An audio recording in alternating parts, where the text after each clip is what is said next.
If you are just catching my story at thread 2, then I suggest you backtrack to the original post because man oh man, it's a doozy. Once you've read, I think you will understand what thousands of readers have already come to know: my STBX is garbage. Before the move, my STBX and I had one last argument. But in this argument a big piece of information was leaked on his behalf. He demanded to know why we failed as partners. I'm not sure why he is asking me why we failed if he is the one that cheated. I gave him the same reasoning I gave him months ago when we talked about this. He said that answer was bullshit. How can my opinion or insight be bullshit? Let me explain. My STBX and I were great, before kids and responsibilities. But when other people, our children, and responsibilities, work, bills, house upkeep, came into play, things changed. Honestly, he didn't like that our honeymoon phase was over. That's what he loves the most and why his shiny new relationship is so appealing. He didn't like that our money for nights out now went to plumbers, school clothes and the gas bill. Was this another case of being a narcissist and needing all the attention? Perhaps so. Could I have done better to make him a priority? Probably, but then something else of importance would have been neglected. Perhaps if he would have helped me carry the load and took more responsibility, there would be more time for us. I was the parent that went to every school function. I took the kids food shopping with me on a Saturday so he could have some relaxed time. I made all the meals. I did the doctor appointments. I called the repairmen. I bought the clothing. I cut coupons. I tended to sick children. I gave baths. I made plans to visit his family, etc. Long story short, the list of responsibilities he had was minimal or close to non-existent. I just always thought we would, more like I would, sacrifice and work now only to relax and enjoy later. Maybe that was my mistake. But I showed my love for him daily and always did for him. I did more so he could do less and enjoy his free time and be happy and relaxed. Because when he was stressed, the whole house was tense. But that's a story for another day. What this conversation did shed light on was his reasoning for talking to her. The reason I suspected: attention. He confessed she gave him attention whenever he wanted it. Everything was about him. Sure, that's easy to do when your relationship is simply text messages and phone calls. But what happens when it's real and daily? I asked him what happens when he moves there and she starts putting her children first? Or her work becomes a priority? Or they struggle with bills? You know, real life and all. He had no answers. I asked what happens when this fantasy long-distance romance becomes a tough, daily reality. Again, I don't think he thought that far in advance. Can he stay on his best boyfriend behavior? Can everything stay magical when the world stops revolving around him/them? Looks like he will find out soon enough. I understand I will probably receive criticism for this post. People will say I neglected him so he had no other option but to leave. But let's not overlook the fact that he neglected everything in our life so the slack was mine. This story is not new. Some spouses have been doing this for ages. And what is their reward? The spouse they tried so desperately to give a better life to leave/cheats. Is this manipulation? Is this me trying so hard to make everything easier for everyone else that I sabotage myself? All I wanted was an equal partner, but that's something that I never got. Mediation meltdown. So after weeks, months, our mediation paperwork is completed. What a relief, or so I thought. While we had talked previously and agreed to everything, there was one section we never mentioned which our mediator added. It reads as follows: new partners, each part agrees that they will introduce a new partner to the children only if he or she is in a committed relationship for at least months. Each parent will inform the other party prior to introducing a new partner to the children. While that wasn't something that was discussed, I think that's an important piece of the puzzle. My STBX does not think that statement needs to be included in our legal agreement. His statement was, "That's a conversation between you and I that a court or judge has no business being in." While I see his point, my point was this: we are divorcing. Nothing can be left to a handshake promise. We could agree to something verbally, and because we both have legal custody we could renege on the agreement and deny access to new partners. Having this in black and white protects us both. He swore he wasn't signing it until that portion was removed. But if the mediator included it, then this must be common practice to do in a divorce. So this prompted me to ask, when does she plan to come here to visit? That must be the motivation, right? She must be planning a trip here soon, and he had plans to introduce her to the kids. He claims there are no plans for her to visit our area. Well, if that's the case, what's the harm with waiting 3 months? But let me be clear, to everyone reading, my motivation in this is the well-being of my children. Their father has just left. They need to become accustomed to this new ways of life with 2 homes and visiting hours before we complicate things more with a girlfriend or boyfriend. I've also made appointments for them next month. That was the soonest I could get, with a psychologist to help them process this divorce. Now is not the time to make this more complex. Every parent wants to nurture and protect their children. His AP waited 5 months to introduce him to her children. Why is it not okay for us to wait too then? Changes. I had to sit down this past week and really think. What is more important to me, my pride or moving on? I said from the beginning that I want him to be a father, to be involved and active in their lives. So, we made some changes last night. After a talk, plus an argument, followed by more talking, we altered our custody agreement to give him more time with the kids. I know from the past 10 years that he has never been an active father. Perhaps now he feels the need to be? Either way, I'm hopeful this decision will be a good one for the boys. Now I know many of you may say he is undeserving, but I am making this decision and not regretting it because I know it is temporary. He will be moving in a year or so. Of this, I have no doubt. Once he packs up his belongings and he drives across the country, our arrangement will change. I'm a bit upset that children will become used to having him around only to have him leave in a year. That was a big motivator in my reluctance to agree to this custody change. I have tried to make the best decisions for my boys and I feel like my STBX is just concerned with winning. I also got him to agree to put our new terms and terms for when he leaves, including the altered CS payments, in black and white in our mediation paperwork. I think the delay by our mediator to supply the paperwork led to him overthinking and wanting to change the agreement. He agreed in January but now claims he never agreed to it. So I guess our mediator just created these terms which we discussed out of thin air? Okay, sure buddy. I also think his girlfriend chirped in his ear a bit about what he should do. I'm confident he told her what a wonderful and involved father he has been over the years, and I'm sure that prompted her to encourage him for more custody. Little does she know my STBX doesn't even have car seats in his car because he never takes them anywhere. He doesn't know their doctors' names. He doesn't know their quirks and he has zero patience for them. But I'm sure he is claimed to be father of the year. Maybe the increase in custody will prompt him to move sooner? He took the boys for an overnight last week and when he dropped them off he was grumpy. He claimed all he did was cater to them, didn't have time to eat and barely got any work done all day. Oh, you mean like me every day since you left? He's not prepared. But it's okay, I'm done sheltering him. These are your kids and now you can see what it takes to care for them and balance everyday life.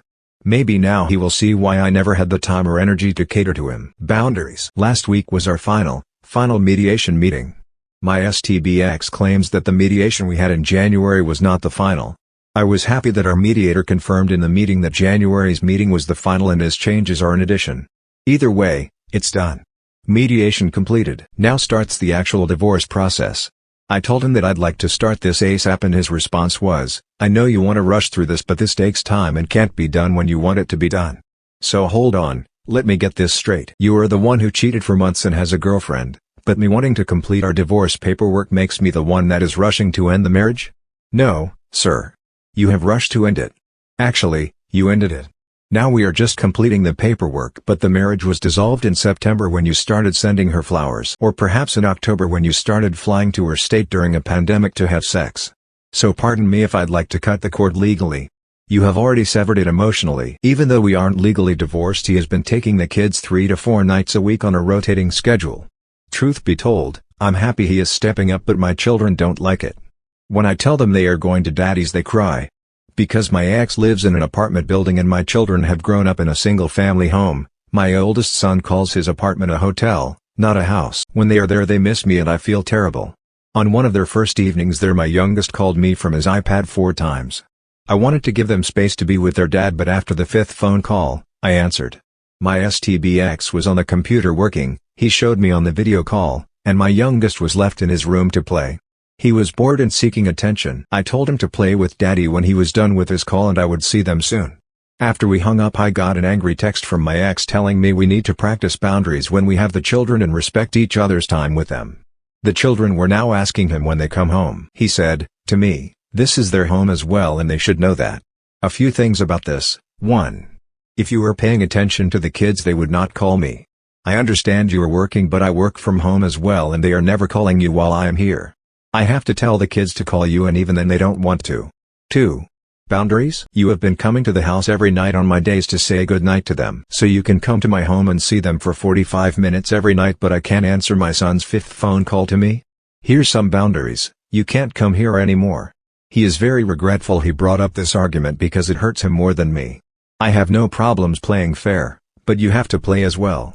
3. If you want your kids to feel like your house is their home as well, then you need to tell them, not me. Okay, I get it, but they don't. So you need to have that conversation with them, not me. I've just resolved myself to the fact that I will always be the bad guy. The gymnast. I've always been flexible. Well, physically not so much with age, but flexible in situations has never been a problem. My STBX fought me on a 50-50 custody agreement. One in which I agreed to. Our original agreement was for a 65-35 split, which gave him every other weekend plus a few dinner time visits in between. For someone who has never been an active father, this should have been enough. Apparently now he thinks he's super dad and wishes to take the lead. This would have been helpful years ago, but better late than never. He contacts me the other day telling me he will be picking up the kids for 2 overnights this week. Mind you, he is supposed to have the kids 2 days on one week and then 5 days the next week. I tell him that he can have the kids over the weekend as well. This is when he tells me he has several work trips and personal trip, to see his girlfriend, coming up, so he needs me to be flexible with the visits. Flexible? I thought you were the I need to see my kids more dad now. The dad who needed more time, and less time and child support for me, with his children. Where did that guy go? The month of April he has had the kids for 8 nights total.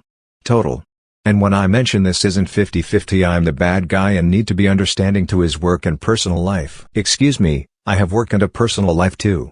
Well, not really a personal life, but I hope to soon. Why do I have to be flexible to you and you aren't to me? I told him I offered him the 65-35 split that would allow him more free time for work/pleasure, and he didn't want it. He said I was steamrolling him into taking that agreement and he wasn't happy with the time he'd have with the kids. Touched that he wanted more time with the kids, I agreed to this, and now that it's in black and white I have to have the kids more and receive less child support because you can't keep up with the deal you wanted? I think in all honesty it wasn't about seeing his kids, it was about not giving me what I asked for. He says I rely too much on our agreement and that it's just a guideline, we don't need to live and die by it. But I think we do. It's a legal document about our children and our assets. So if we don't live and die by it, will you stop paying child support? Or maybe decide that you want things that are mine? It's just a piece of paper, right? For a man who led a double life, had an affair, has a girlfriend, and wanted out of this house, he sure doesn't seem to want to face the reality of what a divorce actually is. So if he doesn't take the kids for his 50-50 visits, what are my options? Start this process again with another agreement? Take him to court? I think perhaps my best option is to not be flexible, and when the numbers don't add up we go back to court. I don't see any other option. Transparency. This past weekend was Mother's Day. It was a strange day this year, but still oddly more enjoyable than previous years. My STBX has been taking the kids on the schedule I created and so far, no issues. He has yet to pay me any child support, but I will give him till the 15th till I make a stink about that. The boys were with him over the weekend, but he returned them on Sunday so I could spend the day with them. I asked him while he was here if he called his grandmother yet. His grandmother is the only family, besides his equally unfaithful father, that he speaks to. He told me he spoke to her and that he told her that we have separated. I was shocked. This was a big one. I knew it would be hard to tell her and the news would give her a heart attack. He said she was upset and shared some of their conversation with me. He told me he did not tell her why we split, only that we had. While not the whole truth, I was happy to see that he took this tough step. Fast forward a few hours later. His mother calls me. Her and I have a fairly good relationship, but my STBX is holding a grudge over things from the past and refuses to speak to her. I had asked if she heard the news from her mother. She was confused. Well, it turns out it was all a lie. He never told his grandmother. The conversation he said he had was never actually had. I speak to his sister as well and find out after 13 years together, that this runaway with a girl who'll give me more attention is his Mo. She told me that before me he lied to his girlfriend of 4 years that he was going to spend time with his dad, and it turns out he went away for the weekend with another girl. Now ain't that some shit? My lawyer will be serving him the divorce papers next week. When I told him for the second time that I was hiring a lawyer to do that papers and did not want us to do them ourselves, he got angry. He accused me of wanting to try something shady. No, sir. You have been shady enough for the both of us. When I reminded him that I've already brought this up to him and that I have been getting quotes from lawyers, he accused me of not being transparent. You're kidding, right? He will always be the victim, never wrong and always right. The breakdown. My STBX had the children this past Friday to Saturday and then again Monday to Wednesday. I went to pick them up today after work and that's when it happened, the breakdown. My STBX started to cry. He lost it. Apparently, for the past 3 days all our children did was ask to go home. They cried and constantly asked how long. He tried to tell them that this was their home as well, but they wouldn't hear of it. Now part of me feels badly. It must be terrible to have your children reject you. But on the flip side, he's never been the parent he is now. He takes them places, plays with them, reads to them, bathes them, etc. I don't think he understands that you can't just flip a switch with these kids and they will gravitate towards you. I know he is trying, and I appreciate that, but it's too little too late. I have tried to be supportive and understand them having a father is important, but I honestly don't think they want him. Again, they are both under 10 and young, they don't fully understand. My oldest asked me on the ride home if they could never go back. When I explained that we are both parents, love them, and want to spend equal time with them, both children protested. I think my STBX realizes this is too little, too late. He is regretful. I don't know how to make this situation easier for everyone, but honestly, it's not my problem to solve. I asked him to take a 35-65 split, but he rejected it, saying it wasn't enough time with the children. My suggestion of that split wasn't about me wanting more, it was about what I thought our children could handle. He just wanted to win and get me to convert to a 50-50 split. Valp, you won. Here it is. How's that working out for you? Maybe if you would have thought about what was best for them and not defeating me, maybe this would have ended differently. A summer situation. After his breakdown, I didn't contact him for a while. I knew he needed time to cool off, and if I talked to him for any reason I was afraid he would get angry with me or even worse, confide in me. I wanted neither. So when I finally did need to speak to him, he told me, "We need to figure out what we are going to do this summer." What are we doing? We are doing nothing. I was confused. He told me it's going to be impossible for him to handle the kids during the summer while he is working. He said he was barely holding on by a thread as it is now. This isn't a problem we faced in the past, as I'm a teacher and off all summer, so I handle the kids 100% during summer months. I don't think he took the summer into consideration when he demanded 50-50 physical custody. So his suggestion was to enroll the children in a camp when he has them. A camp? So you want to enroll our children in a camp from 8 to 6 on the days you have them? How is that spending time with them? So, my suggestion was, let's do the 35-65 split for July and August, and he can have the kids weekends and see them in the evening whenever he wants. He was furious. "It's always about custody with you," he said. Wait. This isn't about custody. You just said you can't handle them. I'm offering to give up the first real summer vacation I've ever had to keep them to help you, and I'm the bad guy here? Make this make sense. He claims the kids need to socialize. In the past 9 years he has never cared if the children socialized, but now it's a big deal? This was the man who rolled his eyes and complained about having to go to a kid's birthday party for 3 hours. So I left it alone. Let him sit on the thought for a bit. A few days later, to be proactive, I sent him information about summer camps, along with price lists. It would cost between $250 to $350 a week for camp. The camps I found are only for 5 weeks, leaving most of August without childcare for him. How does this help? How is this spending time with the kids? Putting our children in an expensive weekly camp, during COVID, just so you can give them dinner, bath and put them to bed doesn't help them or your relationship with them. My family owns a house by the beach. I will be down there most of the summer with kids. When I'm home, we have friends we can visit, and at least we have a yard at our house for the children to play in. The children will be happy, socialize with family and friends, and most importantly, be safer with me than in a camp. Lastly, I will add that he has yet to pay me child support for April and May. He moved out in March, took the kids for 8 overnights in April, it should have been 15, and has yet to give me a dime for April and May. But he can afford almost $1,300 in camp fees just to have his custody? Even more proof that his actions are not about what's best for the kids, it's just a competition with me. Again, make this make sense. I'm officially in the court system, with the docket number and everything. It on its way to becoming official, and I am elated. My STBX does not seem that excited. This past weekend he flew out to her state and attended a family wedding as her guest. I'm happy they are taking these steps as a couple, because if they are happy he will move, and the farther away he is the better. When he returned he was now excited about the divorce, asking me when the lawyer would send him paperwork to sign and what the timeline was moving forward. He was on cloud 9 after his vacation and wished to hurry the process up. The day he was having his share of paperwork notarized was also the day I was going to pick up the children from him. When I got there he was short with me. I could tell he was on the verge of a panic attack. He hurried us away and then texted me later explaining he in fact was in the beginning stages of a panic attack. But why? He told me he was feeling overwhelmed. Between the kids, work, managing a household and maintaining a social life, he felt burnt out. Wow. This sounds oddly familiar. This was my story for the past 10 years. The reason I didn't go on date nights as often as he liked was for this exact reason. Part of me felt bad because I know what that feeling is like, but another part of me relished the thought of his struggling and coming to the realization that that was my life and reason for his cheating. So, how should I react? After I took a second to think, I blurted, "Wow, that sucks. I'm taking the kids to the beach this weekend. See you Monday morning when you pick them up." I decided to give him the support he gave me for 10 years. Sunday it's happening. The day I've been waiting for and he has been dreading. I'm going to meet the girlfriend. I'm honestly excited. He on the other hand is in a panic. And I understand why. I exploded on that woman on the phone and said some terrible things. And I also understand it's going to be hard for him to hide his lies about me being insane when we're face to face. He texted me a few days ago and told me that he would be picking the boys up on Father's Day to head down the shore with them and she would be accompanying them. When they come to pick up the boys we can have a chat. I'm fine with that.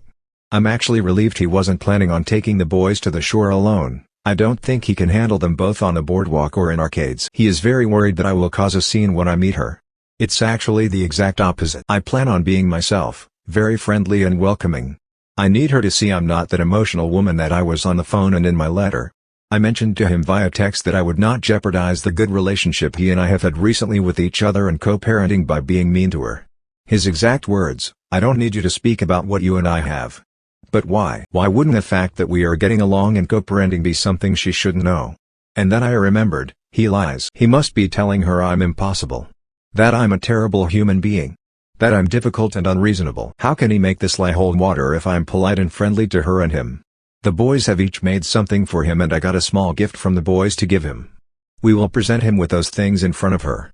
I feel like if I saw someone who was supposed to be cruel and insane do that to their enemy I'd have questions as well. Also, I plan on packing snacks for the boys and him for the trip. This is something I'd for whether she was there or not. Are those the acts of a crazy and hateful person? I think not. Lastly, and some of you may not agree with this, I'm going to apologize for how I spoke to her. I know she was wrong for what she did and if she ever wants to apologize I'd listen. But, I'm not proud of how I spoke to her on the phone. That was the worst side of me. I think she understands my actions but my apology is not to get on her good side. I want to be the bigger person. I don't plan on ever being friends with this woman but she will be left alone with my children at some point so I'm doing this for them. Also, my selfish motive, if she is happy and feels comfortable with my STBX she will want him to move out of state with her. I want this so I won't do anything to jeopardize this move. I will update you all on Sunday evening with a play-by-play of our meet. My strange meet cute. Since my last post my head has been swimming. I spent so many months envisioning this moment and now it is here and all the scenarios I've run in my head seem like cheesy movie scenes. None of it is plausible. I finally decided yesterday to not go into this meetup trying to prove who I am to someone, but more so just be myself and stop worry about the impression that I leave on her. She has an opinion of me that is clouded by his lies so there is no sense trying to change her mind. So I asked myself, who am I? And then I remembered that before this whole fiasco I was the person who killed with kindness. While that kindness was manipulated by my STBX, I was the one who was in control now. So I did what I thought was right. My children made Father's Day cards for him and then I had them make cards for her. I had them introduce themselves and list one things they'd like to do with her. They drew pictures and colored and all was right in the world. Kill them with kindness. I texted him last night asking what time was pickup. He was at dinner and said he would text me back when they were done. I woke up at 6:30 with no text from him. I texted him at 6:30, 7:30. 8 and finally received word back from him just before 9. Be there in an hour. Okay, know that that is settled. What do I wear? I opted for the true to myself outfit, leggings, flip-flops and a cute off-the-shoulder shirt. Very me. Hair, curly. Makeup, light but with a generous amount of mascara. It was now 9:40 so we sat and waited. The boys grew antsy. At 10:30 I get a text that his stomach is upset so they ran a little late. Sounds like a case of nerves to me. Then at just before 11 they arrive. I assemble the boys and the gifts and we come outside. There she is. Right there. Standing on my steps. For a hot second I raged inside. I wanted to say something smart like, "You left me for this?" I looked over at him and the look of panic and tension on his face told me that by doing that I'd be the monster he has fictitiously talked about. So I went back to my motto of kindness, extended my hand, smiled warmly, and introduced myself. She was shocked. Where is this lunatic I've heard so much of? Why isn't she trying to claw out my eyes? I can only imagine what was running through her head. The boys presented their gifts to Dad and then gave her the cards. Shock took her over again. Cards that aren't death threats? How? Why? At this point her mood went from fear to pure embarrassment. I must say it was more delicious to watch that shift than it was to potentially pull her hair out. We hustled the boys into the car and as my STBX walked to the other side of the car to get them in I turned to her. Shock and fear had returned to her face. She had difficulty making eye contact with me. I could hear my STBX heart beating from 10 feet away. I looked at her and said, "I just want to apologize for how I first spoke to you. I was an emotional wreck but I said some terrible things and that was very unlike me.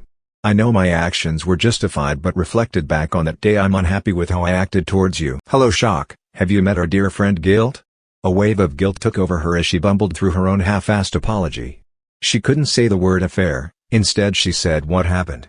Own it girl, just own it." But she did end her nonsensical word vomit wishing to have a conversation with me about what transpired. I used the word transpired. Most of her words were less than 2 syllables. My STBX who had started to look relieved now tensed at the idea of her and I having a chat. I have already promised myself I won't speak badly of him to her. Maybe I'll just give her a link to this thread instead. Ha! Now I look forward to her spending 48 hours with him and our kids. Now she can see the short temper and lack of patience he has. It is going to be very hard for him to keep up his Father of the Year act. I'm sure my children will give me a play-by-play of how their visit went. I will update you all on Wednesday when the children have returned. Thank you all again for supporting me on this journey. Today was a big day but I'm proud of my growth. Part of that growth is from the support I've received from you all. So many thanks. Feudal friends. On Sunday evening I sat home alone, glass of white wine in hand, and replayed the morning over in my head. As I sipped, I let the interaction play out in my mind and tried to analyze the scenario.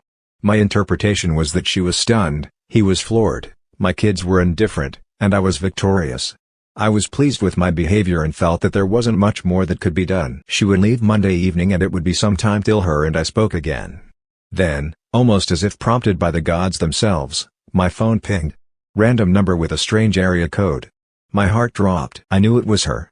I stared at my phone without opening it for a good minute. I knew that opening that text was opening a door I wasn't sure I wanted opened. Perhaps she would just be apologizing. Or maybe thanking me for earlier. Were the kids okay? Or perhaps she would have questions or concerns about him and want an ally. I knew after opening that text, no matter what it said, things would never be the same. r/cheating_stories, thread number 2, confronting my husband while he's on vacation with his mistress. Simple, right? Straight to the point. A message of thanks. For a split second I regretted my decision to be kind to her. I took away some of her worry and fear and yet none of my emotions have changed. But then I remembered, I'm not in the wrong here. I don't need anyone to tell me it's okay because I was not to blame. We spoke a bit more and by the end of the conversation I felt sorry for her. She has no idea what she is getting into with him. She thinks he is her knight in shining armor but little does she know she will have to polish and maintain that armor for him.